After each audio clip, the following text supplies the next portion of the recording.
Thank you very much. Good morning, everyone. I'd like to call the meeting to order and acknowledge that we are in Treaty 1 territory, the home and traditional lands of the Anishinaabe, Ojibwe, Innu, Cree, and Dakota peoples, and in the national homeland of the Red River Métis. Our drinking water comes from Shoal Lake 40 First Nation in Treaty 3 territory. My name is Lynn Nesbitt. I'll be chairing the panel today. Joining me on the panel and in the boardroom is Carrie Linklater and Richard Whitbread. Our assessor today is Nathan Kupfer, and our administrative personnel is Jaswinder Kumar. We'll be hearing applications for revision of the assessment roll in accordance with the Municipal Assessment Act. The matters for which revision is requested have been described in each application. We will limit discussion to those matters. The statements that are made at this hearing are sworn testimony, and anyone speaking to the matters must be sworn in. Be advised that comparisons of assessments of properties are not considered evidence of market value by the Board of Revision. The Board of Revision is appointed annually by Council and is independent of it and the City Administration. It makes its decisions on the basis of the evidence provided at this hearing and issues a written order that will be mailed to all parties as soon as possible. Please note that the board's decisions with respect to an application may be appealed to the Manitoba Municipal Board if the matter pertains to assessed value or classification, or to the Court of King's Bench if the matter pertains to the application of exemptions from taxation. Should you wish to appeal, information on how to do so will be included with the board's order. With respect to the hearing process, I'll confirm the points of appeal with your property to be addressed with each applicant following the swearing in. We will then have the assessor's testimony followed by questions that the applicant may have, and then the applicant's testimony followed by questions. Each side will have an opportunity to summarize if they wish. Once all of the evidence about an application have been brought forward, the applicant may leave. The process will repeat for each item on the docket today.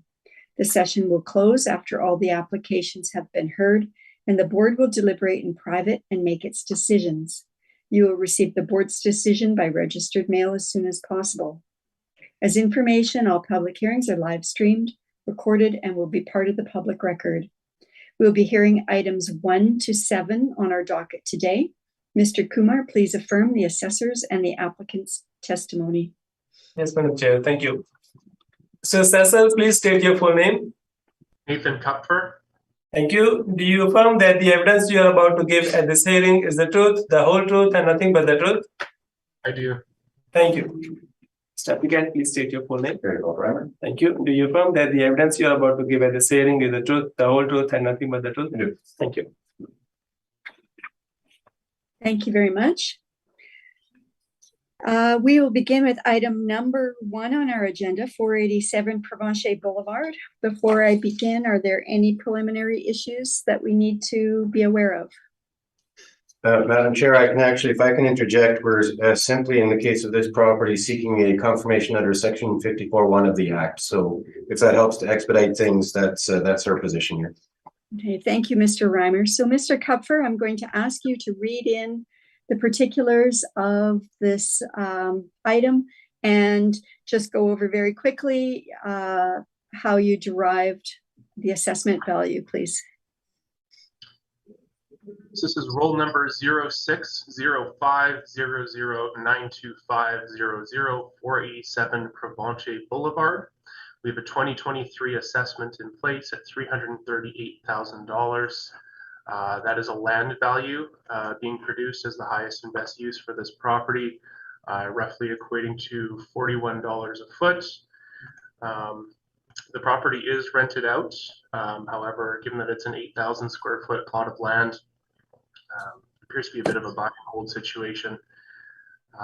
The property is being rented for $1,760 a month, which roughly equates to $21,000 a year in gross potential income.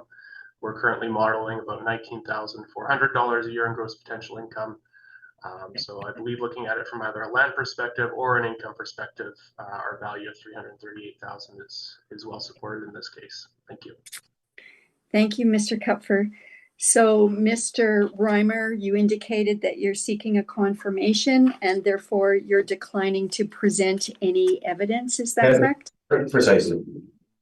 Thank you, Mr. Reimer. Does anybody have any questions with respect to this matter? I have no questions. No? Okay. Mr. Whitbread? None? Nothing. Okay, thank you. Then we'll move on to item number 2 on our agenda. That item is 155 Provencher Boulevard.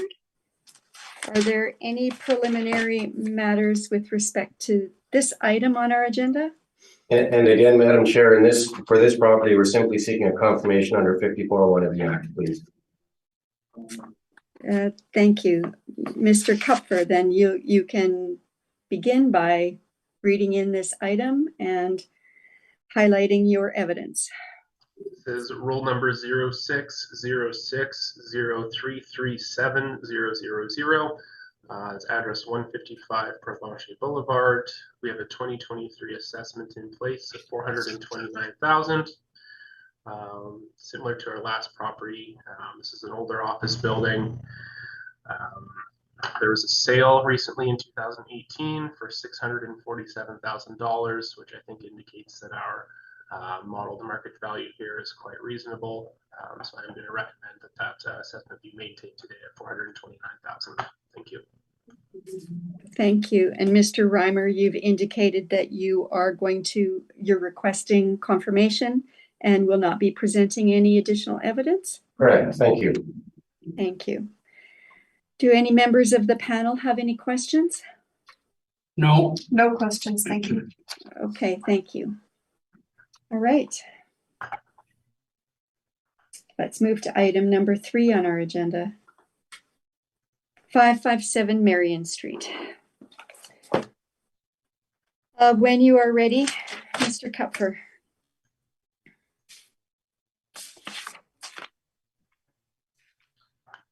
This is roll number 0603083300. Street address 557 Marion Street. This property is owner occupied by Lock Bay Holdings. I believe it's signed on the office as Hedman Construction, but they are indicating that it's owner occupied. It's on the same company. The building was constructed in 1947. It's one single story. The leasable area is just a little over 2,000 square feet, and we have a 2023 assessment that was modeled at $411,000 that we'll be recommending today. Page 2 of my brief shows an overhead view of the subject property. You can see there's no recent sale history to go off of for this one. Page 3 of my brief shows a front-facing photo of the office, as well as the rent comparables that I provided. Please note I did make a mistake when entering the min-max here.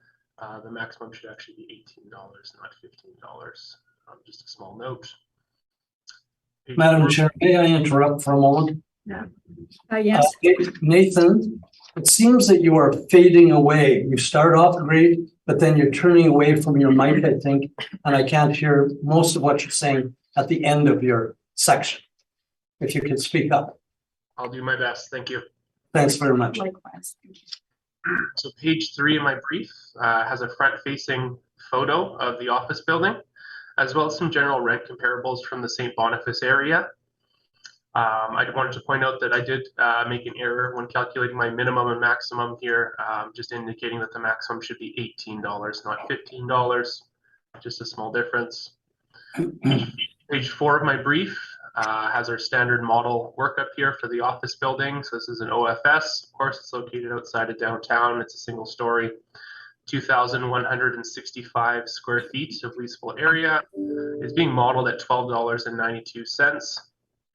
6% vacancy is being applied, 3% non-recoverable expenses, an $8 shortfall, and a cap rate of 5.95% is deriving our model value here of $411,000. Page 5 of my brief has that breakdown for you further, the income workup. Page 6 of my brief has our capitalization rate tables. Again, this would be an OFS type property. And page 8 of my brief shows the income and expense information that was submitted. Again, just indicating that it's fully owner occupied, so we have no rents to go off of for this particular property. Only the expenses were submitted, and it was all submitted up to here, so no issues with non-cooperation or anything like that. So that's about all the information I have so far on this property. So at this time, we are recommending that the assessment be maintained at $411,000. Thank you. Thank you, Mr. Kupfer. Mr. Reimer, do you have any questions? Yes, I do, Madam Chair. Thank you.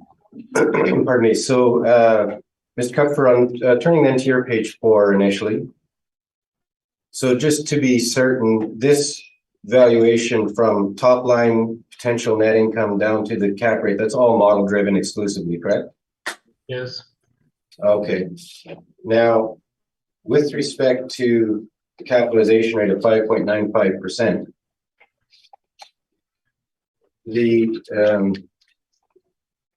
I take it then, turning to your page 6, the capitalization rate, what the department has provided with you, to you, I should say, for the purposes of this hearing, regarding capitalization rates is only this chart on page 6, correct? Correct. And this chart is, to be clear, the capitalization rates on this chart are rates that were derived from model-driven factors as well, correct? Correct.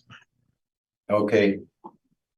And I'm not going to belabor this, Mr. Kupfer, but you've got the suburban office properties indicating the very same range for suburban A and suburban B, but the department hasn't provided you with any addresses or any indication of which properties were included in the study then, correct? Correct.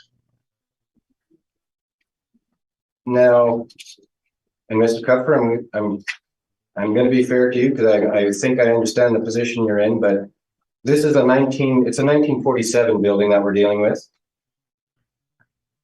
The range, when I'm back to your page 6, the range is between 5.6 and 6.9.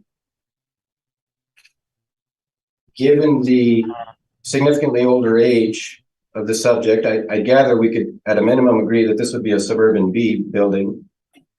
But with the age and the characteristics of the property, wouldn't the model have tended to sort of generate a rate that was closer to the upper end of the range? If you don't know, that's fine. I'm just asking the question. I mean, evidently not, as it came in at 5.95%. Okay, but you have no idea how that 595 was calculated then using the model parameters, as far as that the selection of that cap rate. I wouldn't say I have no idea, but I can't give you the specifics of it. Well, if you have some indication of how the 5.95 fits with the range, I'm inviting you to provide to advise on that. I guess from my perspective, Mr. Kupfer, with an older suburban office building like the subject, I would expect the range to be towards the upper end of this, closer to the 6.9. If you disagree, that's fine. I'm just, the subject's characteristics don't seem to fit with the model-driven parameters that are provided on page 6, is what I'm suggesting.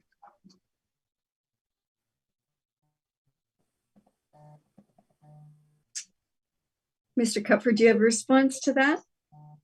Not particularly, no.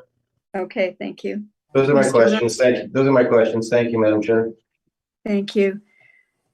Ms. Linklater, do you have any questions? I have no questions. Thank you. Mr. Whitbread? Just one along the same lines as Mr. Reimer here. If I understand the model, it does its work, but do you have the ability to review this analysis and make an adjustment in your own right? Before the model, before the role is finalized, we do our best to do a review, call it a percentage change review. So we'll identify properties that are changing by a percentage greater than a certain amount. And we'll do our best to do a manual review of these properties. I can't say whether one was done for this one or not. That's generally our process. We don't get to cover every property though through this process. Okay. Is it fair to ask you if you're comfortable with that cap rate for a 75-year-old building? Without seeing the inside of it, it'd be difficult to justify. I think you would expect a building with this type of cap rate to be quite well maintained and well built. You know, given what I know about the building, it's a bit smaller. Like Mr. Reimer pointed out, built in 1947, I could see a higher cap rate being justified. Have you visited this property? I have not, no.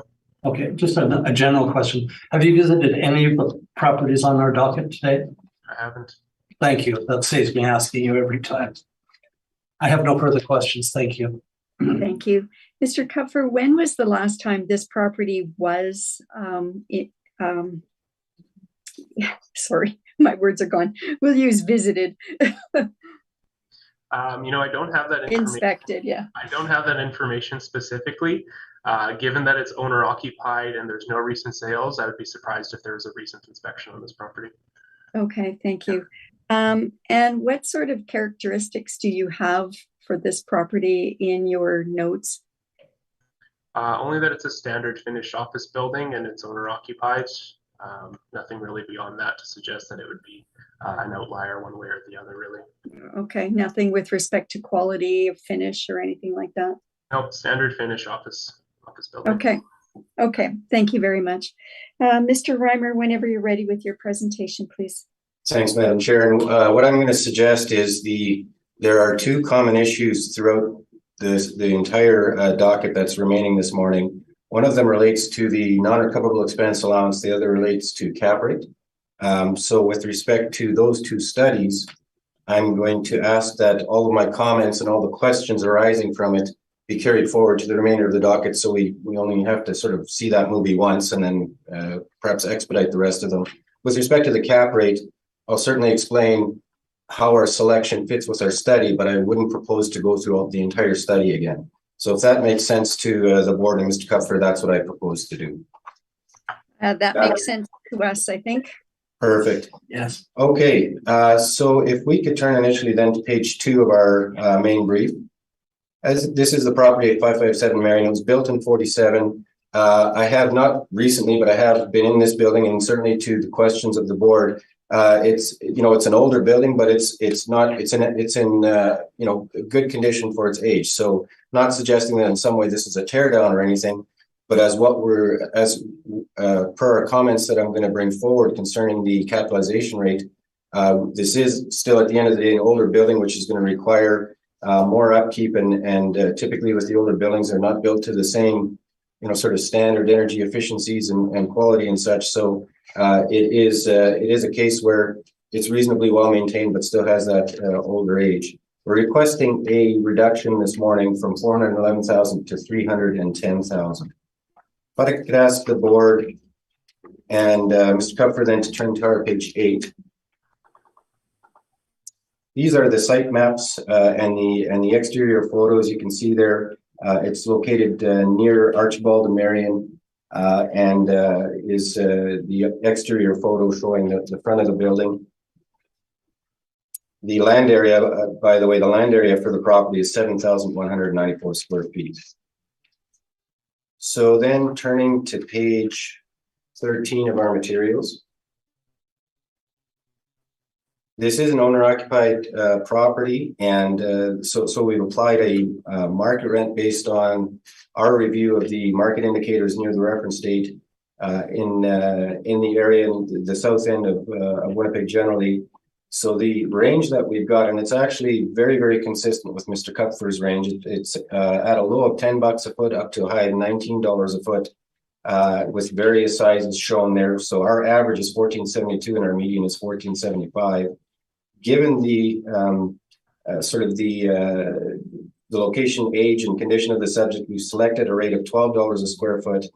I'll be very forthright here. There's not much to choose from between Mr. Kupfer's rent, which I believe was $12.92, was it? Yeah, $12.92 versus our $12. So quite bluntly, both of those certainly fall within the range. I'm a lot more concerned with respect to the non-recoverable expense allowance and the capitalization rate. So I'll leave that with the board to decide as to the rental rate in this case. We're applying the market vacancy of 6% and the shortfall rate of $8. Then moving briefly to page 14. And the board's heard this before, so I'm going to go through this at a very high level in a few minutes with respect to our study, but our position remains that the non-recoverable expense allowance should remain at 7%, which is a 5 and 2, the 5% for non-recoverables, 2% for what's traditionally called other or structural. We believe that allowance that the department had included prior to 2020 is entirely appropriate, and we believe it should be restored. This, though, as you'll hear from me shortly, this has a direct bearing on the capitalization rate that we would be requesting.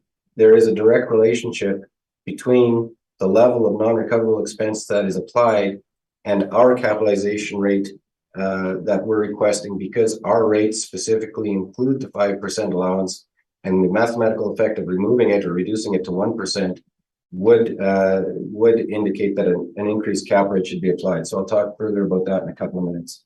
For the reasons set forth in our study, we're suggesting a cap rate of 7% in our evaluation. So then turning to page 15, our income approach is based on a $12 rent, again, very similar to the department's $12.92, but somewhat lower. Then we're applying the non-recoverable expense of 5% and the capitalization rate of 7% in this case to come in at a value of $310,000 rounded. So now I would ask that the board go next to the non-recoverable expense study. Okay, just give us a minute to get there. Certainly.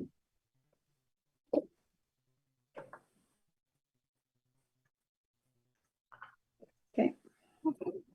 We're all good? Mhm. So starting on page 2, and I'm going to go through this reasonably briefly. I know that the board members and Mr. Cuthbert are well aware of this study. Again, we stress though what the point of debate seems to center at times around this term that's been used for the study, which is management. To be clear, from our perspective, it was never intended to be an allowance for recoverable management fees. That's not, and we're not disputing management fees typically are recovered.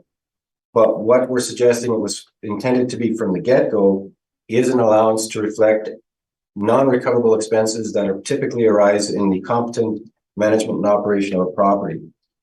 At the bottom of page 2, this is from the city assessor's valuation parameters. It says under the term management, which is the quote-unquote management allowance, even with net leases and competent management, there still will be expenses incurred by the landlord that are non-recoverable. That's the key. Then when you turn to page 3, the second paragraph, it says with current lease arrangements, the operating costs in the typical office building are recovered from the tenants, no question. But even on a net rental basis, there are a number of areas where the property owner must cover the expenses. The effective market income, now referred to as the effective gross income, must be reduced by the amount of these unrecoverable expenses to determine the net operating income. That's the starting point. And so then we turn to page 4. At the bottom sort of third of the page, we looked at the materials in the appraisal text. And these materials certainly reinforce the notion that the non-recoverable expenses have to be accounted for in the valuation.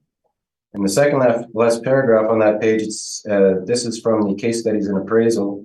The appraiser should also account for non-recoverable expenses, also called non-rechargeable expenses. The most important non-recoverable cost items to be aware of are space marketing costs, which include both tenant inducements and leasing costs, and an allowance for structural or mechanical repairs. The other costs associated with leasing space is leasing fees or commissions. Then skipping over to page 5 towards the bottom of that page, this is from the office property valuation text from UBC. It states concerning leasing and capital costs as non-recoverable expenses, the appraiser should also account for non-recoverable expenses. The most important non-recoverable cost items to be aware of are space marketing costs, which include both tenant inducements and leasing costs, and an allowance for structural and mechanical repairs. Our study certainly, we've presented 2 different scenarios, one that completely does not account for TIs and one column that does.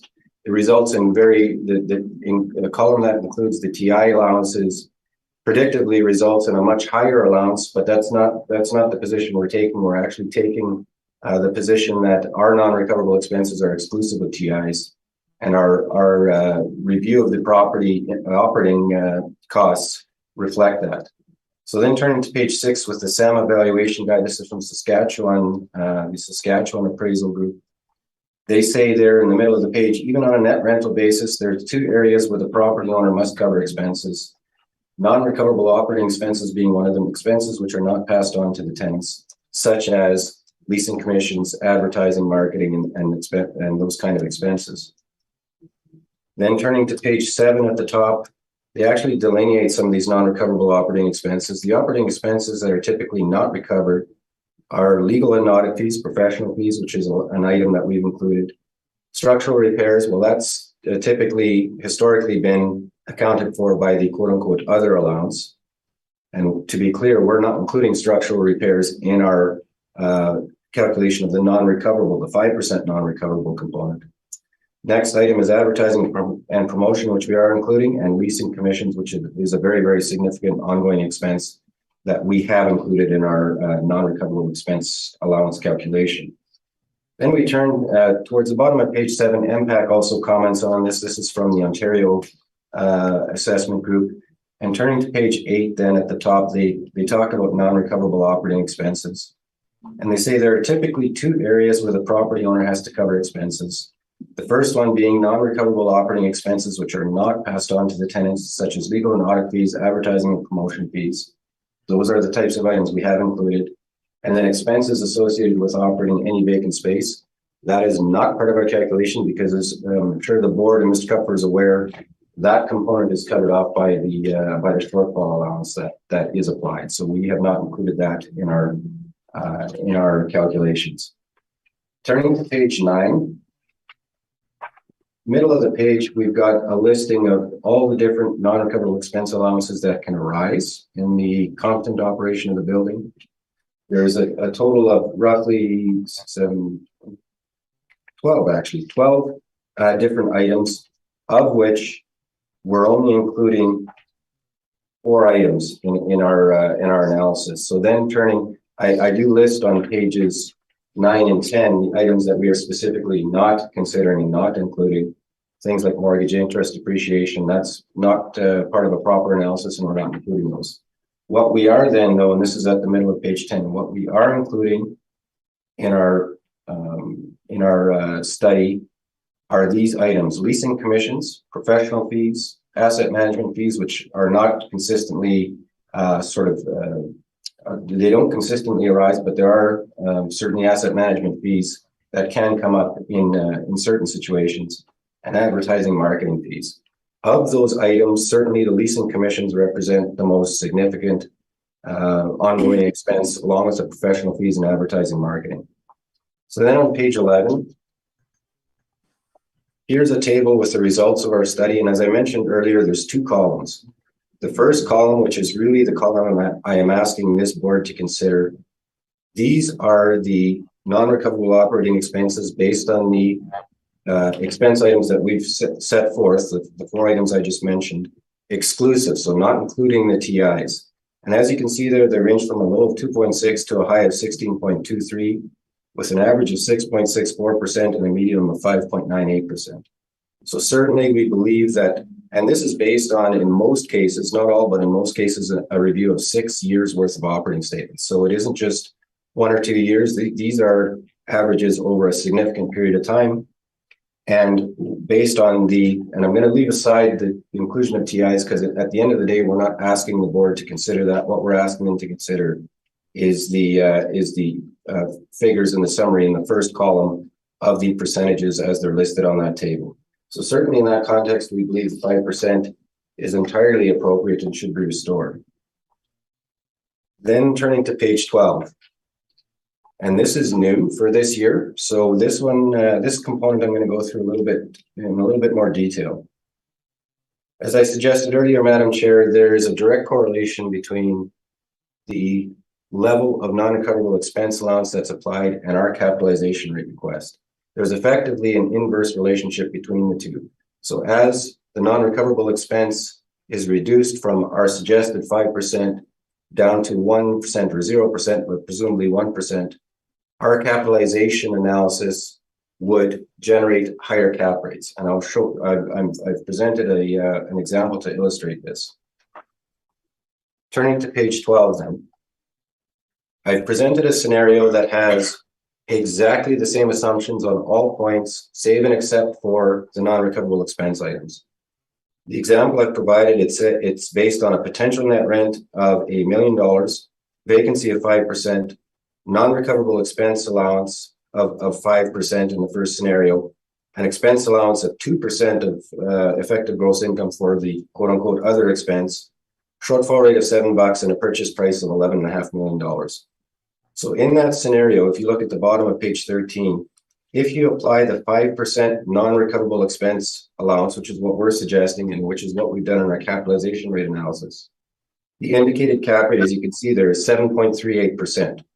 So that's scenario number one, and this approach, as we've listed here on page 13, is consistent with the approach that we've applied in our capitalization rate studies. Then turning to page 14, this is the precise same valuation, same assumptions across the board, save and except for a reduction in the non-recoverable expense to 0, from 5% to 0. And as you can see at the bottom of page 14, the indicated capitalization rate using that with the application of that single change, the capitalization rate indicated is 7.79%, so substantially higher than the 7.38% that was indicated using the full 5% non-recoverable allowance. Finally, on page 15, again, the exact same valuation parameters are applied, except in this case, the non-recoverable expense allowance is reduced from 5% to 1%. And I believe in most cases, if not all cases, the department has applied the 1% allowance. So this set of assumptions would be consistent with what the department's done for 2023. But again, using the 1% non-recoverable, everything else remaining the same, the indicated capitalization rate is 7.71%. That is fully 33 basis points higher than the rate that's indicated if you apply the 5% non-recoverable. The reason this is so crucial is that, as I'm going to show in our office capitalization rate study, our assumptions when we're deriving our capitalization rates from the transactions in the market that we found is based on the 5% allowance. So effectively, if the assumption is made that it's a 1% allowance that should be applied, then please consider this as our request to increase our capitalization rate request by 25 basis points. Because if you don't do that, then now you've got two different sets of assumptions and you're not comparing apples to apples in our respectful submission. So change in one necessitates a change in the other, as we're going to show in our capitalization rate studies. I won't go through it. This is, again, turning to page 16. This is the very same sort of analysis and information we had in previous years concerning the quote-unquote other allowance or structural allowance. Certainly, our own data indicates that the 2% is very justified, if not a little bit on the light side. We have been applying the 2% in our analysis and in our valuations this morning. So with all that being said, then that's our submission concerning the non-recoverable expenses. Then we turn to the office capitalization rate study. And again, I propose to go through that once and then have the information carried forward. So Madam Chair, let me know when you've got it in front of you. Yeah, go ahead. Okay. So the capitalization rate, and again, I know the board has seen this on a number of occasions, so I'm going to keep it at a fairly high level. But if we start off, please, on page 5 of that study, because you've got two very, very different sets of conditions. You've got the market information and the trends and such prior to the pandemic, and then you've got some of the profound changes and the very, very substantial changes in outlook that were evident by April of 21 as a result, primarily, not exclusively, but primarily from the conditions created by the pandemic and the impacts on the office market. So on page 5, here's a listing, just a summary listing of the Q1 2018 office capitalization rates from the brokerage firms. I stress we're not relying on the figures shown. They calculate, they may well calculate the actual rates differently, but what we do look for in those studies are the trends that are apparent. And as you can see from the chart at the middle of page 5, it's showing there was no compression between Q1 of 2016 and Q1 2018. Then turning to page 6, and again, this is pre-pandemic. We've got a number of transactions for office properties that arose prior to the pandemic, as they're listed there in the chart. A total of 5 transactions, with a low of 6.49% up to a high of 8.94% for a variety of properties, as shown there. So certainly the range prior to the pandemic and some of the changes that were that have occurred during that time, the range seemed to be in the upper 6s to perhaps the mid 8s. And so then turning to page 7, our conclusions for this was for the prior assessment. You can see at the top of page 7, our conclusions specifically for the suburban offices, which is what we're dealing with this morning, were a cap rate range of between 6.25 to 7.5. Then we turn to page 8. And now we get into the circumstances associated with the pandemic. So in the first paragraph, we talk about one of the byproducts, significant byproducts of the pandemic was the forced change in the structure of many operations to a work from home model, a remote work model. And we state that the success of the work from home model resulted in many employees wanting to not return to full 5-day work weeks in the office and either remain working from home or have a hybrid arrangement. Avis and Young reported in Q1 of 21 that 67% of employees want to work in a manner that's more balanced. This transcends to the return to the office where flexibility and choice are key. So that's certainly as a result of for the most part, successful shift to the work from home model. That became significantly or very entrenched, I'd suggest, through 2020 and into the Q1 of 2021 as a result of what the pandemic brought on that forced that office model. The Western Investor article in December 2020 talks about some of this. It says the office vacancy rate in Winnipeg is around 13%, just slightly higher than 19, but the outlook for this year is uncertain. The wild card is the addition of 2 North Square that added 350,000 feet as the largest office development in decades. And of course, there was an announcement of a 5th office tower that was going to be the headquarters of Wawanesa. Like all Western cities, and this is now in the third last paragraph, like all Western cities, Winnipeg saw a negative lease up in 2020 with 26,000 square feet coming back to the market. And then in the next paragraph, as many tenants have opted for short-term leases or extensions of existing leases, Colliers said it is hard to get a clear picture of the timeline for relocation or lease renewals going into 2021. So that sort of sets the background for the environment in which these office properties are operating. Then on page 9, we talk about Altus Group had actually completed a key assumption survey with a very wide range of investors and significant real estate players in the office market.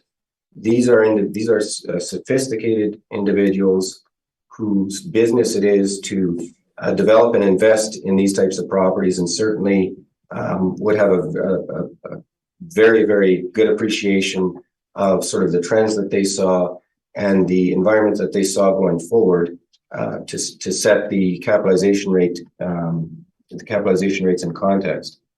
So at the bottom of page 9, the survey indicated that 57% of respondents expected office tenants to downsize their space in the future. And again, that, of course, as I mentioned, that's a fundamental product of the success of the work from home model and the employees realizing that the model both works for them as far as getting the work done, but then also provided a better work-life balance. At the top of page 10, there's a few questions that we asked and we thought was very germane to to our office capitalization rate analysis. First question we pose is, do you expect office tenants to downsize their space requirements in the future as a result of the increase in work from home, the WFH work from home brought on by the pandemic? Fully 57% said yes.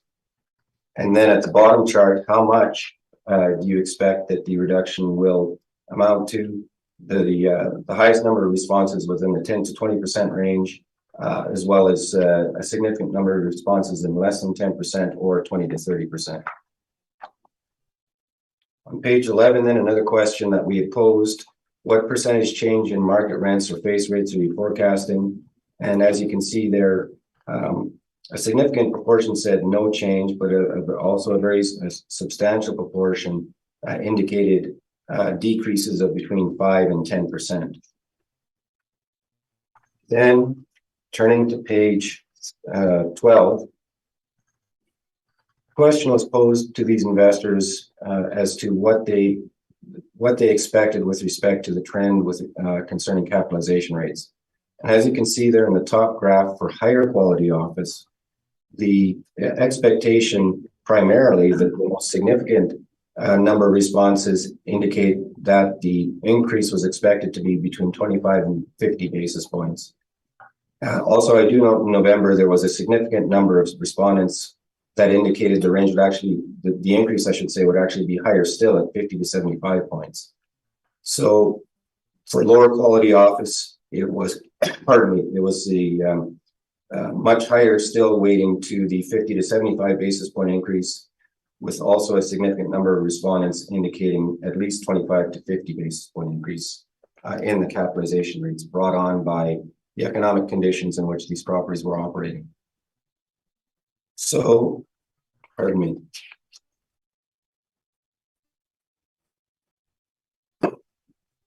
On pages, and these are materials that the board has seen. They're brought up to date, but some of the charts that talk about the cap rate trends and such on page 13 and 14.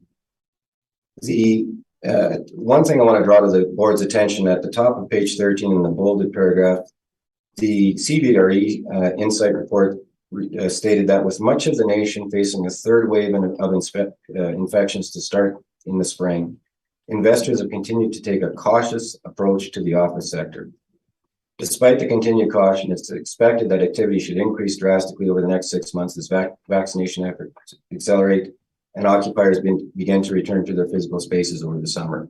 So as opposed to the entirely bleak outlook that was very pervasive in 2020 through the first quarter of 21, there was certainly some room for optimism, but that's certainly in the context of the office buildings generally being not entirely vacant, but very, very close to vacant in many cases because of the mandated shutdowns and the work from home model. So certainly while there is reason for optimism, as you can see from the investors, the Altus Group survey of the investors, that optimism is entirely tempered by the unbelievably bleak performance in 2020 and the expectation that the pandemic was still going to result in the increases in the capitalization rates as the work from home model continued through past the worst of the pandemic. Then on page 15, again, we've got a chart that looks at the brokerage firm reports. And again, I stress, we're not relying or in any way taking into account the numbers that are there. We are certainly paying attention to the trends. As you can see there, the trends for the most part, with the exception of downtown A office, the trends are consistent with expectation or the increase in the capitalization rates of between 25 and 50 basis points. That's entirely consistent with the investor comments of the investors in the Altus Group survey that was taken in the spring and then again in the fall of 2020. So turning to page 16 then, there's 3 transactions that we considered in our capitalization rate analysis. 383 Dover Court, which for the purposes of our docket this morning is the most relevant. This is a suburban office building. It traded at a capitalization rate of 7.23% and under a transaction April of 2020. And then we've got 433 Main and 870 Portage with cap rates of 7.66 and 6.97% respectively. So then on page 17, what we're suggesting in the context of all of this evidence and the economic conditions under which these buildings were operating as of April 121, as you can see at the bottom of the chart for our suburban office properties, we're suggesting a capitalization rate range of between 6 and 7.5% for those properties. So then, and I'll just give the board one example to illustrate what I was talking about earlier. If I could ask the board to turn to page 20 of our capitalization rate study. So this is our analysis of the 383 Dovercourt, which is the property I suggested was certainly the most relevant to our discussion this morning in the suburban offices. As you can see there, we're deriving a cap rate of 7.23%. And if you look at the non-recoverable expense allowance that we've applied, it is the 5% allowance. Now, if you reduce that 5% to just 1%, so that the total non-recovered falls from 6 to 7, which is the 5 and 2, down to 3%, which is the 2% for other, plus only 1% for non-recoverable. As you can see there, the indicated capitalization rate is 7.56%. So that inverse relationship that I talked about is shown right here on page 20 with respect to our analysis and the change in the cap rate using the two different sets of assumptions. And that's the very same way we've calculated all of our cap rates in our office, retail, and industrial capitalization rate analysis. It is based on the 5% non-recoverable, with the caveat that if the board were to choose a rate that's 3% in total, then our capitalization rate request would, in our analysis, would go up. Notwithstanding that the mathematical effect is in the 30 basis point range, we're asking for an increase of 25 basis points if that lower allowance is applied. Thank you for listening. Subject to any questions, those are my comments. Thank you very much. Mr. Kupfer, do you have any questions? Just one question. I think you identified 383 Dovercourt as your best cap rate comparable for this building. Is that correct? It's the suburban office building that's closest in location. Yes, indeed. Closest in location, not very close in terms of building characteristics, though. Correct? Well, it's certainly a much newer building than the subject. It's far newer. It's a 1992 building. So yes, you're right. The Dovercourt is a much newer building. It's also about 5 times the size. Is that right? Yeah. Okay. Yeah, absolutely. Okay. Thank you. Thank you, Mr. Kupfer. Ms. Linkletter, do you have any questions? I have no questions. Thank you. Thank you. Mr. Whitbread? Just one for my clarification. So if I understand all of the information, there is some new information apparently in this study compared to what we've seen before. This is not a new report, but you've added some new information. We have concerning the relationship between the 5% and the cap rate. Exactly. Yeah. And if I understand you correctly, then you suggest that if we don't use the 5%, that would necessitate a consideration of perhaps a 0.25 increase in the cap rate. Yeah, precisely. That's it in a, Thank you very much. Exactly right. No further questions. Thank you very much. And I have no additional questions either. So we'll move on to item number 4 on our agenda, 260 Marion Street. Mr. Kupfer, whenever you're ready. This is roll number 0607533860. Street address 260 Marion Street. Similar to our last building here, not far down the road. It's a 1-story office building constructed in 1991 with 3,235 square feet of leasable area. That's the full plan area. And we have a modeled assessment of $852,000, which we'll be recommending today.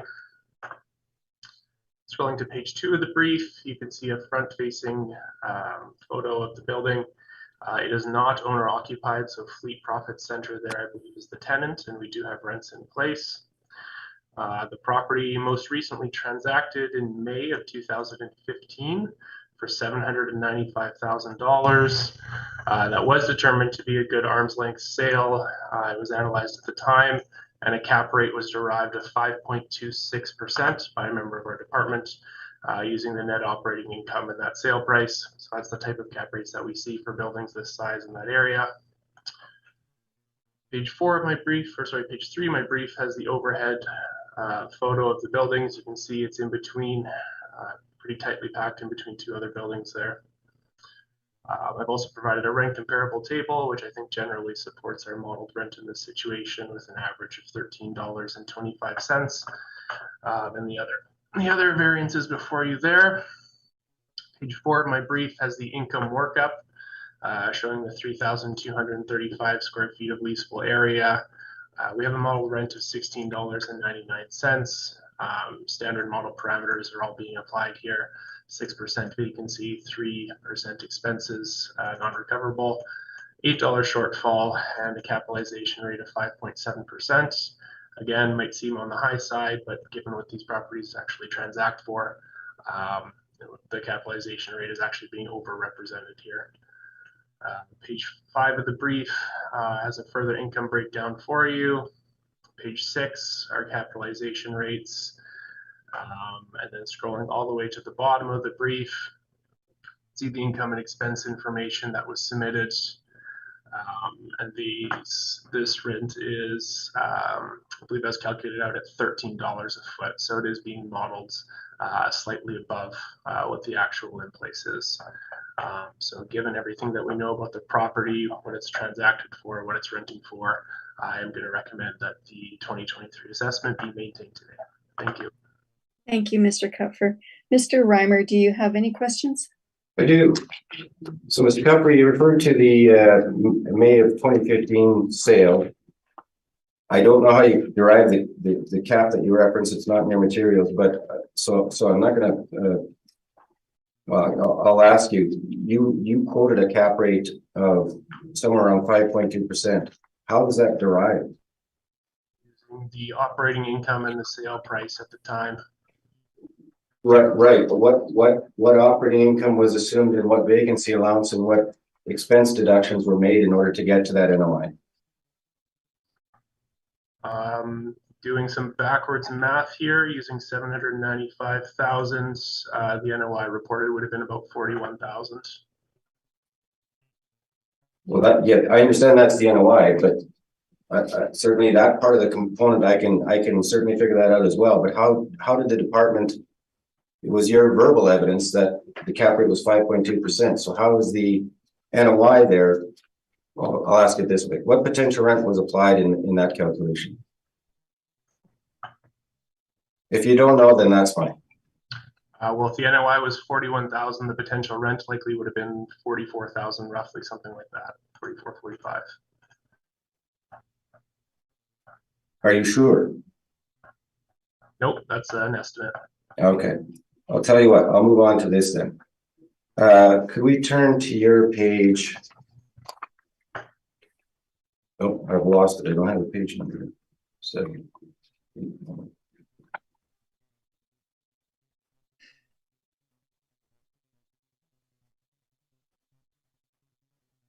Sorry, Mr. Kupfer, I don't have page numbers, so I'm struggling to get the 6, 7, 8, 9, 11, 12, 13. Turn to page 13, please, which hopefully, if I've got my page numbers right, this is the rent roll. If I got the page number wrong, please let me know which page it should be. You're looking at the rent roll in my Yes, yes, indeed, the rent roll. Yes. Okay. This tenant moved in November of 2017, correct? If you look at the rent roll and the move-in date.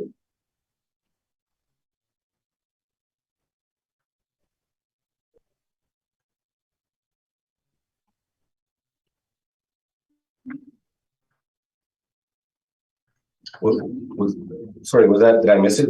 We can agree the move-in date was November 1st, 2017? The tenant moved in after the purchase of the property, yes? So, yeah, November 1st, 2017. So And I believe you mentioned as well that the net rent being achieved from this tenant in November of 2017 was $14.50 a foot, correct? That was my estimate, yes. Yeah. Okay. Then turning back to, and you referred to it, I won't go through it, but the assessment of the subject, the evaluation was entirely based on the model parameters, I believe you said, right? Yes. Okay. So then turning to page 3. So the area that we have for the subject property is just a tick over 3,200 square feet. It's 3,225 square feet.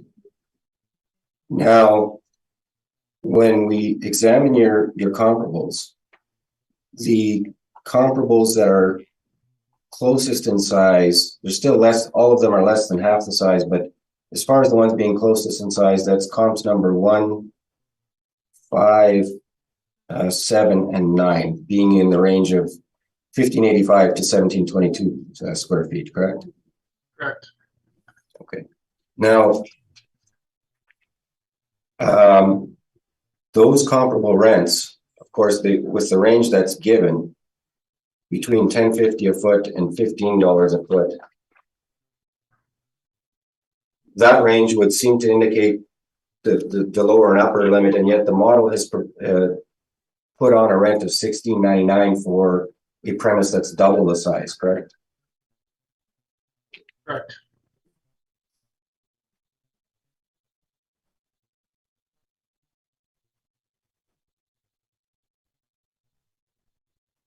Madam Chair, those are my questions.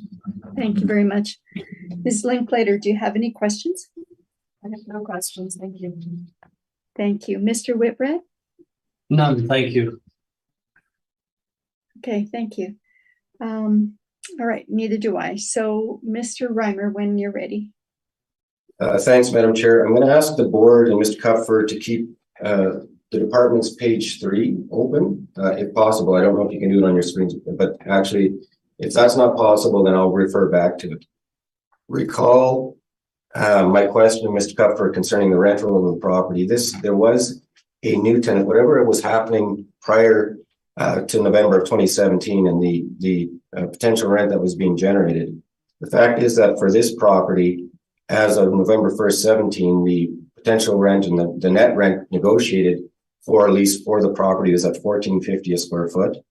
We've applied, and I'm at page 13 now of our materials.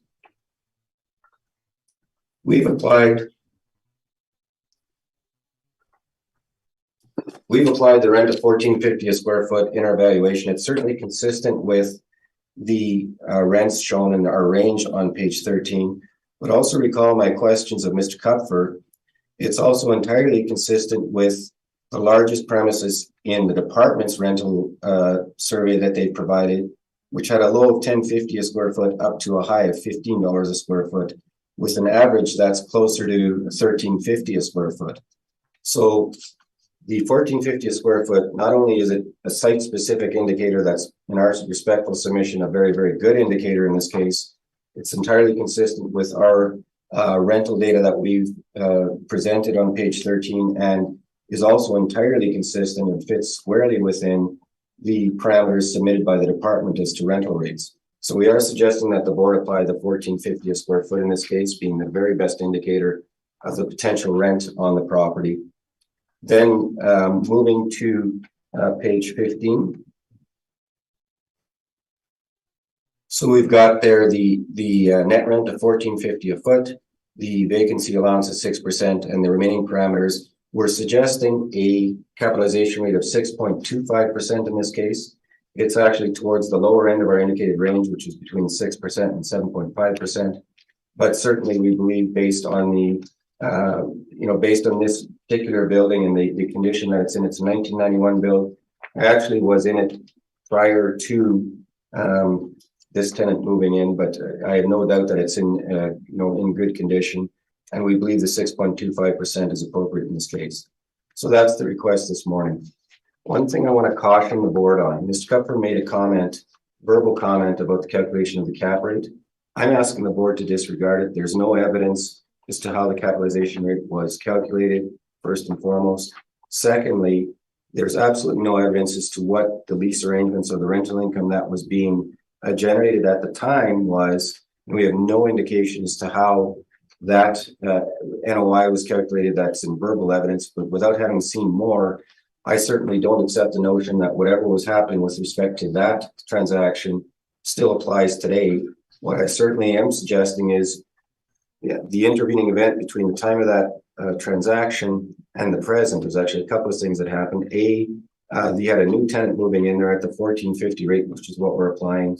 B, you've got the economic conditions that I talked about with respect to our capitalization rate study, and the very, very significant and serious concerns with respect to the office market and the impacts of the pandemic. C, we've got the very specific evidence as to the capitalization rate calculation, including that property on Dover Court. So in all of that, in that context, we're suggesting that the 6.25% particularly is appropriate in this case. Thank you. Thank you, Mr. Reimer. Mr. Kupfer, do you have any questions? Why didn't Altus attempt to derive a capitalization rate from this property? Why didn't it make the study list that you presented? Well, it was a 2015 transaction, Mr. Kupfer, and so in our transactions that were more current to the reference date, we would consider this to be too old. It simply doesn't. The economic conditions in 2015, both as to what's happening for the property and with respect to the economic conditions, have fundamentally changed. We just don't consider it relevant quite well. What are the non-recoverable expenses for this property? What are the site-specific non-recoverables? Yeah, what are the listed non-recoverable expenses? I'm looking at our page 22. And they do not show any line items for non-recoverable. Mr. Kupfer recalled that our analysis of non-recoverables was based on three fundamental items: space marketing costs, leasing commissions, and primarily advertising marketing, along with in some cases with asset management. What you're going to see, and since you've asked the question, I'm actually going to go back and demonstrate this. The non-recoverables do not proceed on a linear basis. In any given year, they could be lower. In any given year, they could be a lot higher. In some years, they could be zero. And in some years, they could be upwards of 20%. So the fact that the subject in 1 year isn't showing any non-recoverable operating expenses, such as leasing commissions, is not at all surprising. Because in this example, when you've got the tenant that's moving in November of 17, the leasing commission would be payable when the deal is done. So a significant leasing commission would have been payable in 2017, but zero in 2020, because there were no commissions. It was entirely occupied. I'm going to ask the board to go to, just as an example, to go to back to the non-recoverable expense study and go to page 19. Probably the best example I can give you. Actually, you know what? No. Let's go to page 23. So I'm on page 23 now of the non-recoverable expense study. So on page 23 at the top, and this is the breakdown of the, sort of the year-by-year analysis that we've done. We've got a property on Benton Street. The non-recoverable expenses without the TI, and I stress this, so this is strictly leasing commissions, advertising, marketing, and professional fees. If you see there on page 23, there's a total of 6 years. In 2015, it was 0.02%. It was virtually nothing, which is exactly what's effectively happening here. Then it jumps to 19%, and then goes back down to 0.92, then up to 14, and then back down to 0.3, and then 5%. So to be clear to Mr. Kupfer's question, it's not at all surprising in the fact that it would be expected that in some years the non-recoverable expense would be at or close to zero. That's not the point. The point is, as a stabilized allowance to account for these non-recoverable expenses that do arise, they're not the same every year. They fluctuate significantly. And you'll see that in my analysis if you choose to go through the individual properties. In some years, it's going to be at or near zero. In other years, it's going to be substantial. And it doesn't change my request in any way. Did you review the site-specific expenses then for other years after seeing that this had none? Well, Mr. Cupfer, if I went back to the year 2017, I would expect that the non-recoverable expenses would be well higher than 5%. That's what it's based upon a stabilized average. Using a net income of 43,000 and the sale price, what cap rate do you derive? What I don't understand what 43,000 comes from, Mr. Cupfer. The net income presented by the property for 2020. Yeah, but Mr. Cupfer, the 2015 sale, this property, the income generated from this property was 2 years, actually almost 3 years past the sale date. So you can't take the performance of the property in 2021 and somehow try to impute a cap rate from a sale that occurred when this income stream didn't even exist. It's irrelevant.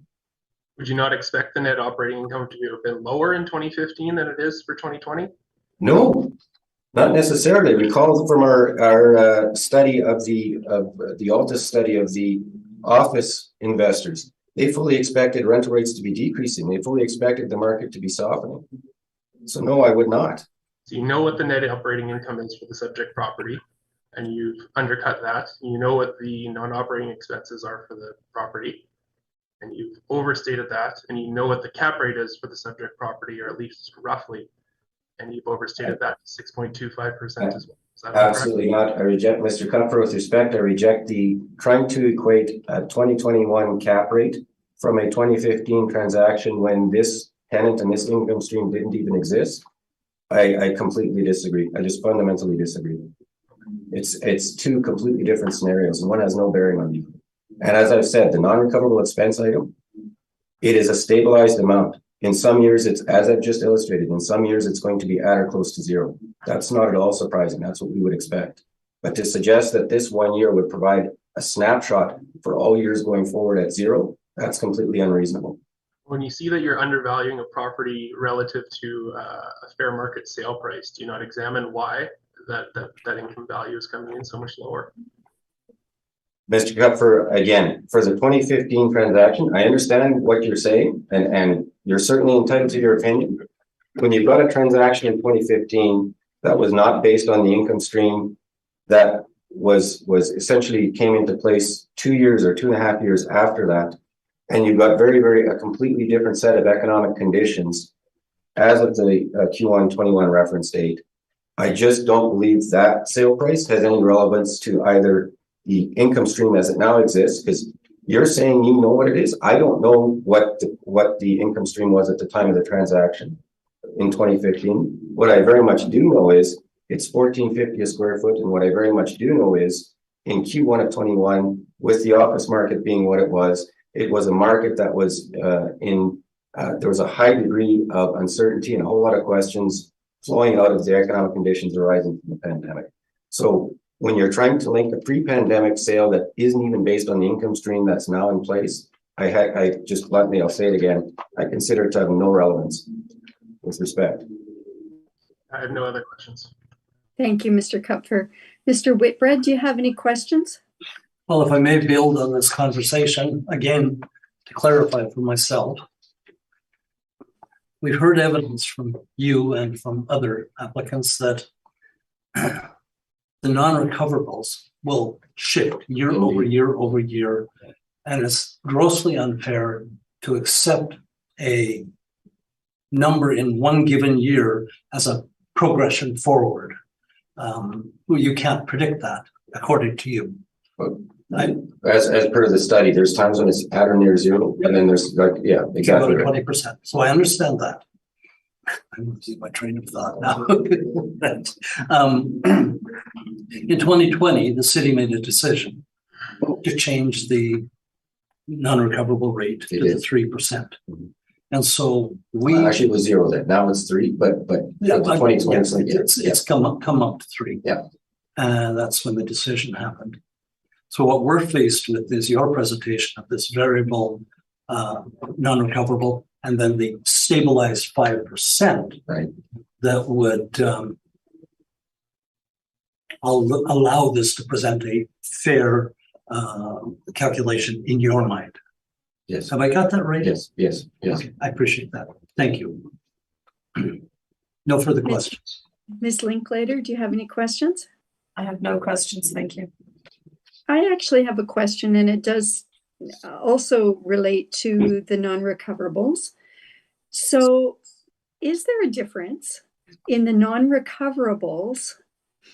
Well, we have obviously non-recoverables applied to both owner-occupied and tenanted properties, but I would expect that there would be a difference between or tenanted and owner-occupied properties, correct?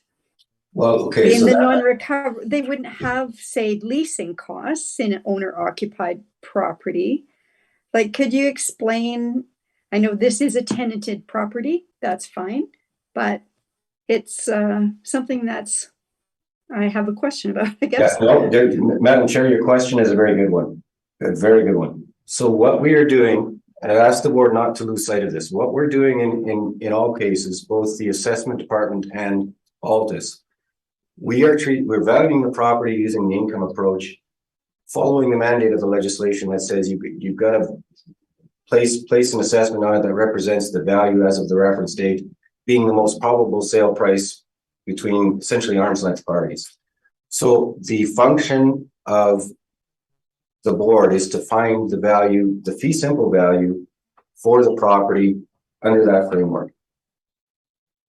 Directly then getting to your question, Madam Chair, for owner occupied properties, the valuation method is exactly the same. We're saying, what if this property was put on the open market, what's the fee simple interest that would trade? And you cannot, when we're evaluating fee simple, you cannot assume that is going to be owner occupied in perpetuity. In fact, what you're suggesting is, okay, the property is up for sale. What's an investor going to do when he looks at it?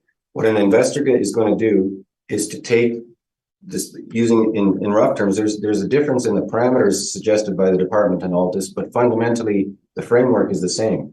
What kind of rent do I think I can get from the property? What are the allowances I need to provide for vacancy and these other expense allowances?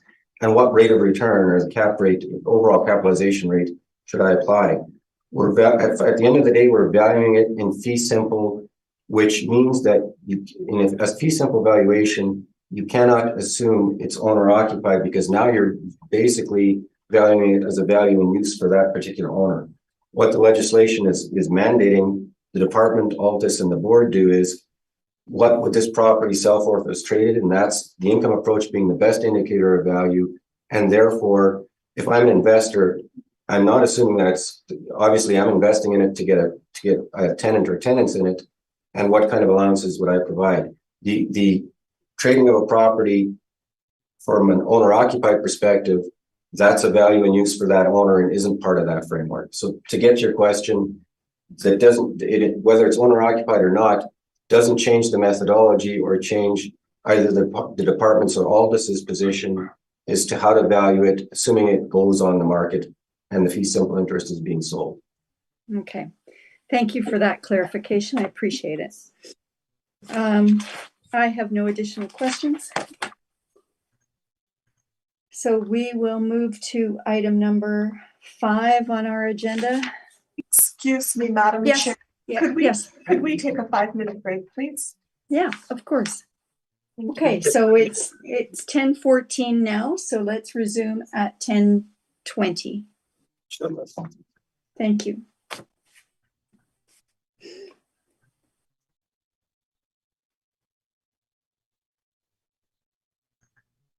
We are live, Madam Chair.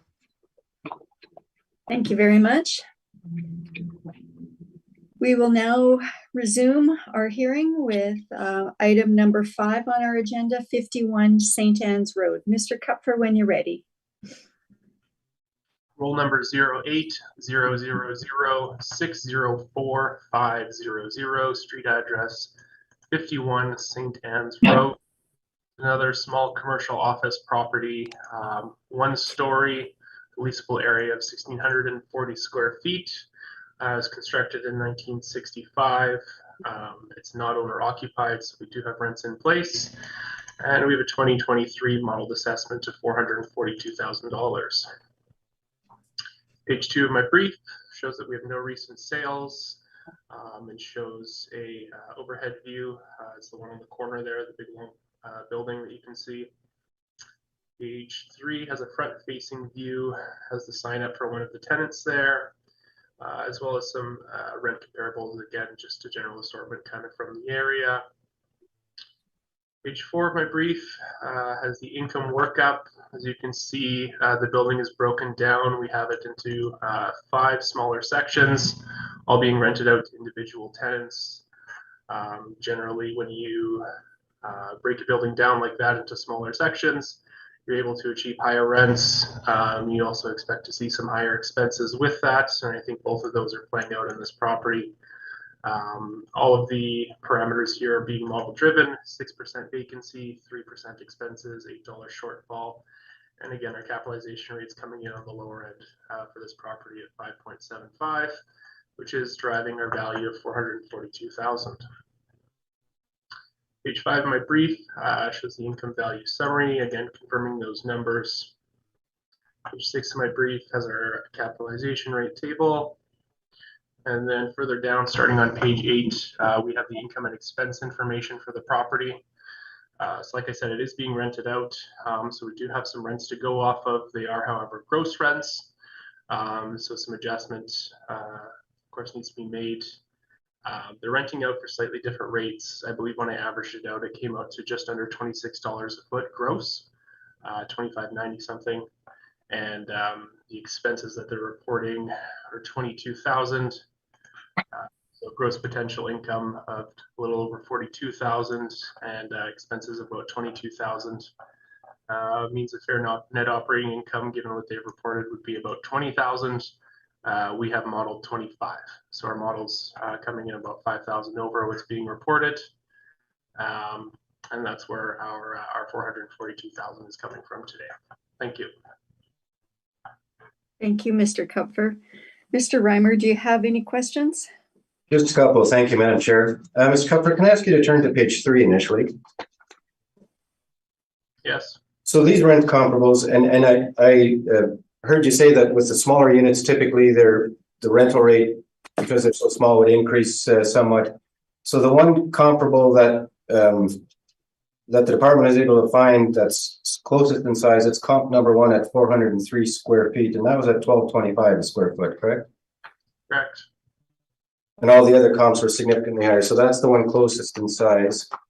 Now, and I appreciate you talking about the fact they're gross rents, because that is obviously the situation here.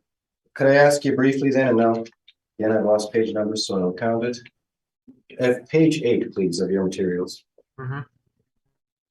So now you've talked about the NOI for the property being at 20,000, but we can agree at line 218, after deduction of all the expenses for this year, the actual NOI in the calendar year 2020 was 11,409, correct?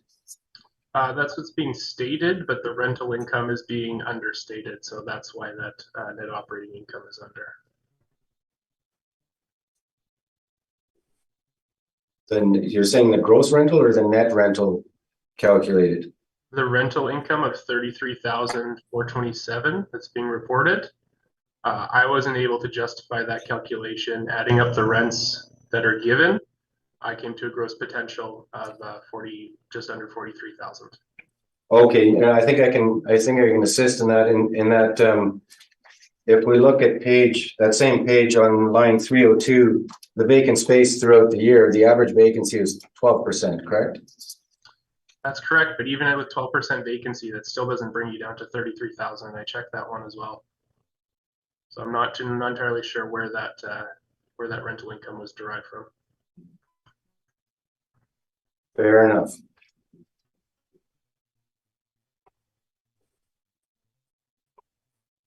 And again, I think you mentioned the final at the end of the day, this is all model driven parameters on your page 4.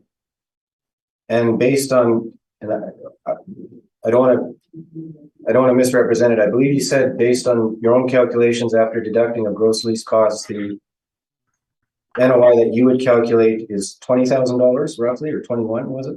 Yeah, between 20 and 21,000. All right. Thanks, Madam Chair. Those are my questions. Thank you very much. Ms. Linklater, do you have any questions? I have no questions. Thank you. Thank you very much. Mr. Whitbread, do you have any questions? I have none. Thank you. Mr. Reimer, when you're ready with your presentation. Thanks, Madam Chair. If we could initially turn to page 13.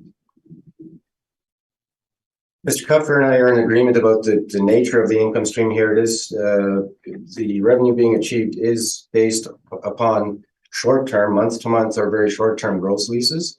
At the top of page 13, I've calculated the expenses as they were reported for the years 2018 to 2020. The average expenses over that 3-year period were $12.44, the highest in 2020, lowest in 2018. I've used an average of the 3 years to try and get to a stabilized potential net rent in our calculation. So using that $12.44 as the deduction from the gross rents, I then come in at a average net rental rate as shown on page 13 of $22,614.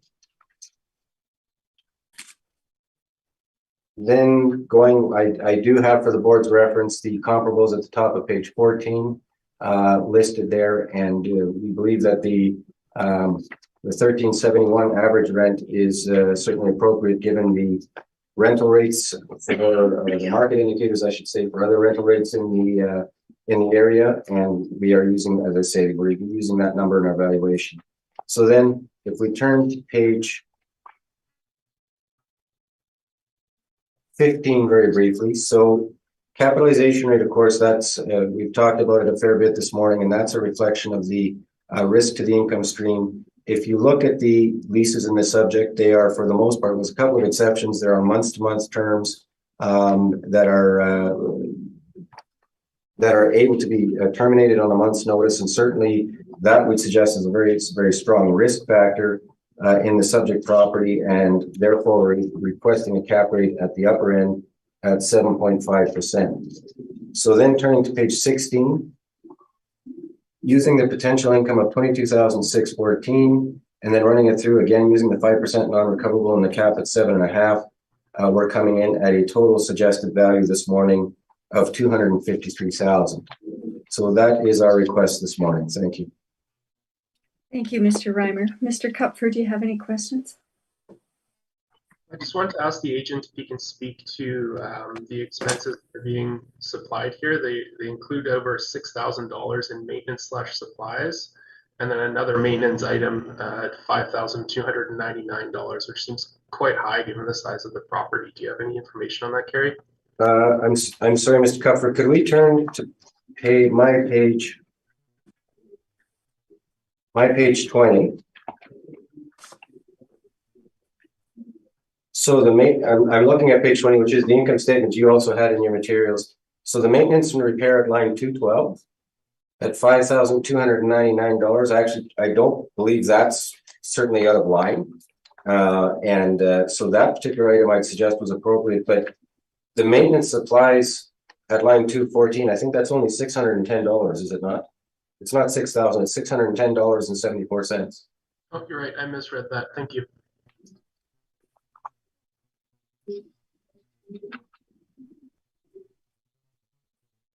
Do you have any additional questions, Mr. Kupfer? No, thank you. Okay. Mr. Whitbread, do you have any questions? No, I have none. Thank you. Okay, Ms. Linklater. Just one question. Mr. Reimer, did you have a chance to view this property? I have not inspected this particular one. You have not. Okay, thank you. That's all I my also, questions. Thank you. Madam. okay, thank you. I have a question, Mr. Reimer, on page 14, your rental comps. Yes. Again, I note that they're all larger, with the exception of maybe one larger, all larger than the actual premises being rented. Yes. So I looked at the ones, number 4, number 11 and 10, Yeah. that are all in that 600, 800 square foot range. They're coming in at rents of $14, and one with a $10 rent. Can you explain how you use this then to come to your 1371 given those rental comps? Yeah, absolutely. So if we turn back initially, Madam Chair, to page 13, Yeah, at the end of the day, as I mentioned earlier, these are tenants that are on month to month, or in one case, two cases actually, short-term leases of a year or so. So our starting point in all of this is that, and this is usually the case, our starting point is to look at the performance of the property and how it is doing as of the reference date. And then as a second step, to determine, does the rental range for the actual performance of the subject as of the reference date, does it make sense relative to other market indicators? So the 1371 on page Yeah. 13, that is the site-specific performance. right. Certainly if in the case of these month-to-month leases, if the landlord expected that he could achieve higher gross or net rents, he would terminate the lease on a month's notice and have someone in coming to pay higher rent. But then to your question now on page 14, the 1371 a square foot average, if you take comparables number 16, the three smallest ones, 16, 11, Yeah. and that would be number 4, the 1371 certainly falls well within the $10 minimum and the 1550 maximum. It's actually closer to the maximum. So the market indicators for these small spaces, I suggest, it's not picking one at the top end or the bottom. We're trying to determine, does this actual site specific performance fit with the market? If it's significantly less than or higher than, now we've got to make adjustments, but it actually fits squarely within that range. So we certainly thought it was it made a lot of sense. Yeah, I understand that, but again, there's only 3 that you're looking at. Well, And so certainly there's only 3, but that's 3. That's 3. And then recall the question I had of Mr. Kupfer. If you add the department's one rent that's closest in size at 1225, that's certainly full justification for the 1371 average. It falls squarely within the sort of that range. So Mr. Kupfer's one comparable that's close in size at 12 1/4. Our comps at 10, 14, and 1550. 1371 is not exactly in the middle, it's actually a bit on the upper end, but it makes perfect sense with the market data. And even more importantly, it's reflecting these month-to-month tenancies, which is the best the landlord can get as of the reference date. So certainly I believe it all fits together very, very well in that context. Okay, thank you for your explanation. And I have no additional questions.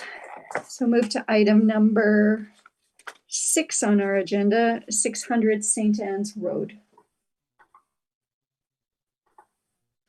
Whenever you're ready, Mr. Kupfer.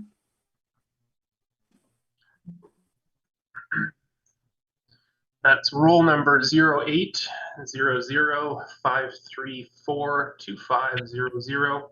Street address 600 St. Anne's Road. This is another commercial office property constructed in 2010. Leasable area of 12,639 square feet, spread out over 2 stories. And we have a 2023 model assessment of $4,049,000 in place. Turning to page 2 of my page 2 of my brief. You can see the overhead view. This is right on the corner of Granby Bay and St. Anne's Road. Quite a bit of space around the building, it looks like, sufficient for parking needs, which is good. Page number 3 of my brief has that front-facing photo, so you can see the exterior finishes. Like I said, it's a newer building constructed in 2010. I've provided some general rent comparables. Again, I think these are the same ones I provided on the last brief as well. Unsurprisingly, given that it's a 2010 build, it's going to fall at the high end of our rent comparables. Page 4 of my brief shows the OFS model workup here. So we have total potential rent of $277,512. Over 12,639 square feet of leasable area. That averages out to $21.96 per square feet. We have modeled over all the different spaces when you average it out and combine it. 6% vacancy, 3% expenses, an $8 shortfall, and this one's being given a capitalization rate of 6.1%. I believe the model is pulling a higher number here because of the size of the building, given that it's a bigger building relative to some of the other buildings that we've seen. That's just an estimate here. Page 5 has the income value summary, again showing that $4,049,000 using the income approach. Page 6 and page 7 is familiar, cap rate and legislation. Beginning on page 8, we have our COVID impact questionnaire and our income and expense information. Nothing really relevant here, showing no tenants were eligible for the program, and I don't believe any tenants moved out or anything as a result of it either that was reported. The income statement that's provided, I believe, affirms our modeled rent quite well. They're showing base rent gross potential of 279,613. If I'm reading that correctly. So putting that over our same square footage here, be at $22.12 a foot. They're averaging net rent, and like I said, we're modeling 21. So it seems like our model is quite close in terms of the rental rate here that's being provided. Continue down further in my brief. They do have individual rental rates for the tenants that are in place here. If you scroll through quickly, you'll see I think they range from a high of about $25 to a low of $18. So again, I think that conforms quite well with what we're projecting in our model. So at this time, I'm going to recommend that that's $4,049,000 be confirmed. Thank you. Thank you, Mr. Kupfer. Mr. Reimer, do you have any questions? Just a couple. So Mr. Kupfer, again, on your page 4, this is a model-driven parameter from top line to bottom line, including cap rate, correct? Everything, yes. Yep. Madam Chair, that's my only question. Thank you. Thank you very much. Ms. Linklater, do you have any questions? No questions, thank you. Thank you. Mr. Whitbread, do you have any questions? No, I don't. Thank you. Thank you, and neither do I. So, Mr. Reimer, when you're ready, you can start your presentation, please. Thank you, Madam Chair. If I could just ask the board members and Mr. Kupfer to go to page 13 of our materials. So at the top of page 13, there is the calculation of the potential net rent that we're applying in this case. It's based on, again, the performance of the property. It totals $247,219 for an average rate of $19.03 a square foot. That certainly I'm agreeing with Mr. Kupfer. This is a newer office building, and the rents that are being achieved reflect the good quality and the good condition, newer age of the property. If you look at the average rent of $19, it's certainly, compared to the other market indicators in our analysis at the bottom of page 13, it's at the very upper end of the range, the average range. In a lot of cases, the net rents being achieved, particularly for the main floor spaces, are higher still. They're in the $23 to $26 range, and we have gone to those higher rents in our valuation. So we're suggesting a total potential net revenue or net income, I should say, of $247,219. So then if we go to page 15, with the application of that total potential net rent of $247,219 and running through the valuation parameters, one thing that we've applied in addition to the net rents being achieved is the parking revenue of $4,280. So we've included that in our valuation, and we're applying in this case a capitalization rate of 6.5%. This is, at the end of the day, the capitalization rate is to reflect the risk of the income stream and the durability of the income stream. And certainly with the rents that are being achieved here being at or above the market indicators for office properties, suburban office properties in the area, the risk in our respectful submission is higher to be able to maintain those rents being at or even above market indicators. But notwithstanding that, we applied the higher rents, and we're suggesting that the higher capitalization rate should follow due to the risk of slippage, especially in the context of the comments I've made with respect to the pandemic and the impact on office, the potential rents of risk of slippage as these tenancies become due for either renewal or trying to secure new tenancies. So subject to any questions, those are my comments this morning. Thank you. Thank you very much. Mr. Kupfer, do you have any questions? I have no questions. Ms. Linklater? I have no questions, thank you. Thank you. And Mr. Whitbread? I have no questions. Thank you. Okay, thank you very much.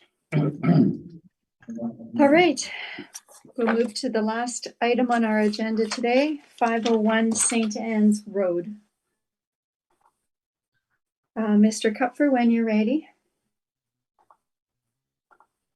This is roll number 080039200000, street address 501 St. Anne's Road. This building is owner occupied by the CAA Club, I'm showing. It's a commercial office building, 1-story, with leasable area of 6,516 square feet. Showing an actual year built in 1987 to 2001, which indicates to me that there may have been an addition put on to dig into it a bit further.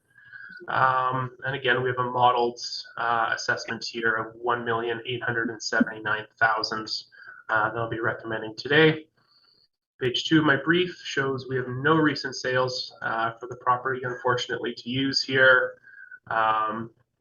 The lot size appears to be quite large, given the ratio of the building. Page 3 has that front-facing photo. Again, you can see it's owned and occupied by CAA.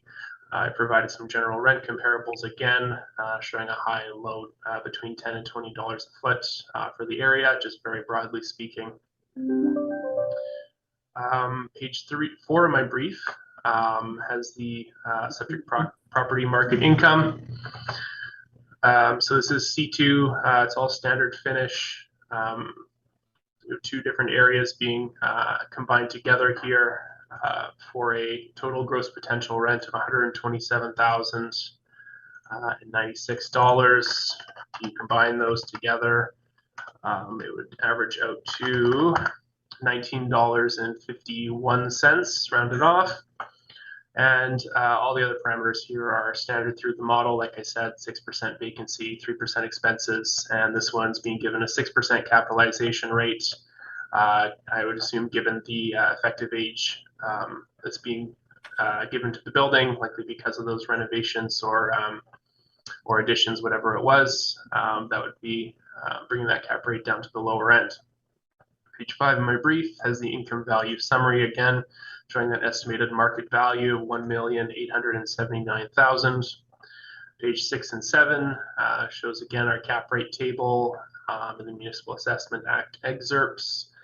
And then finally, page 8, 9, and 10 of my brief has the income and expense information. Like I stated, this is a fully owner-occupied property, so there's no income to use for evaluating purposes. We have to turn to the model and to our comparables.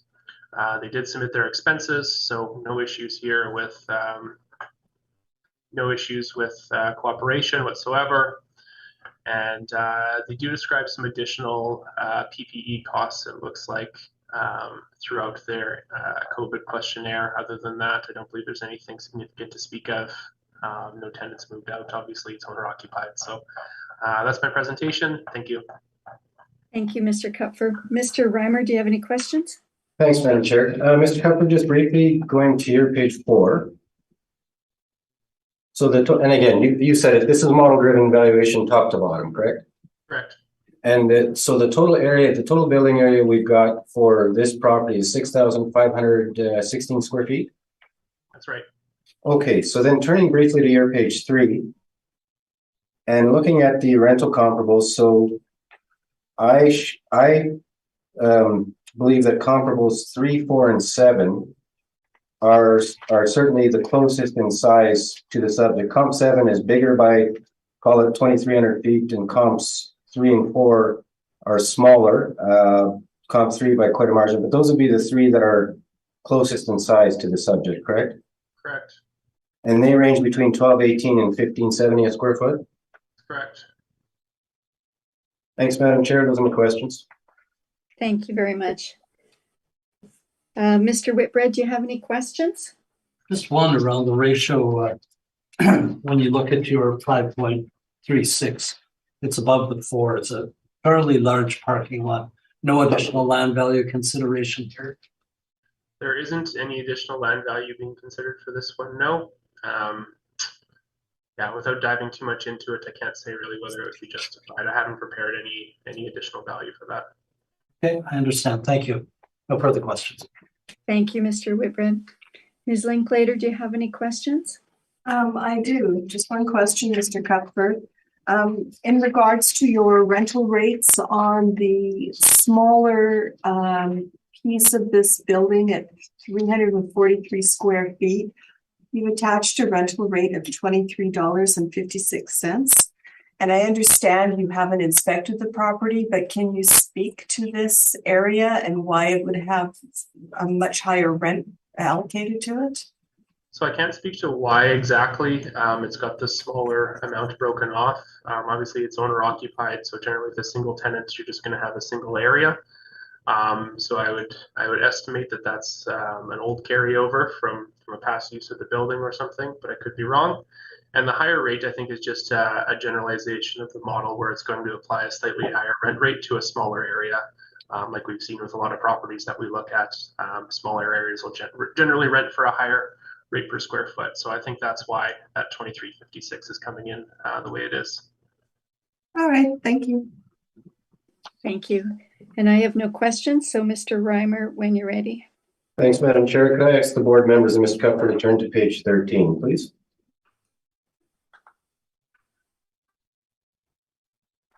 So on page 13, the property is owner occupied, and to Ms. Linklater's question, I'm really not sure why that little area was split out. We're just treating it as 100% owner occupied and valuing it at the 6,516 square feet.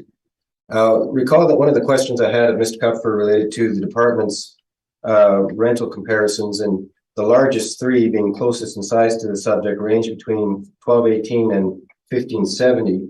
If you look at our materials as well, we're actually our range is extremely close to that for the larger premises. It's comparable number 5, which is larger, but I'm very familiar with that building. I'd suggest that building overall has higher qualities in the subject, and it's at 1550 a foot.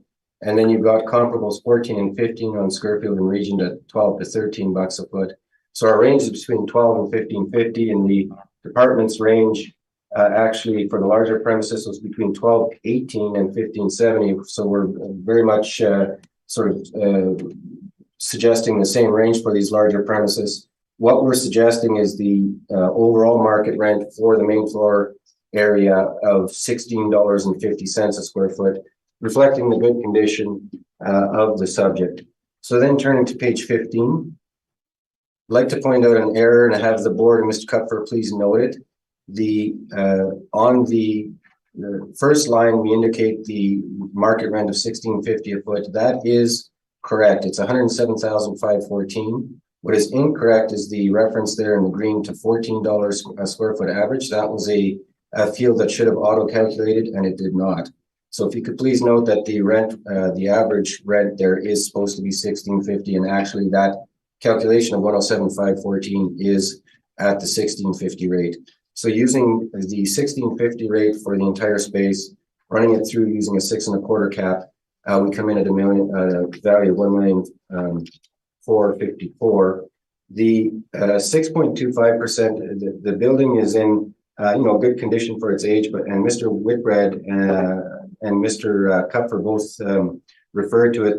This has got ample parking. It's got a good land area. I don't believe there's certainly any intention or any prospects for development, and I don't believe the Motor League would want to at this stage, but that's a positive indicator. When you've got that kind of parking on site, it lends itself to being a more attractive property to investors, and therefore we've chosen a capitalization rate at the lower end of the range at 6.25% to reflect that positive indicator.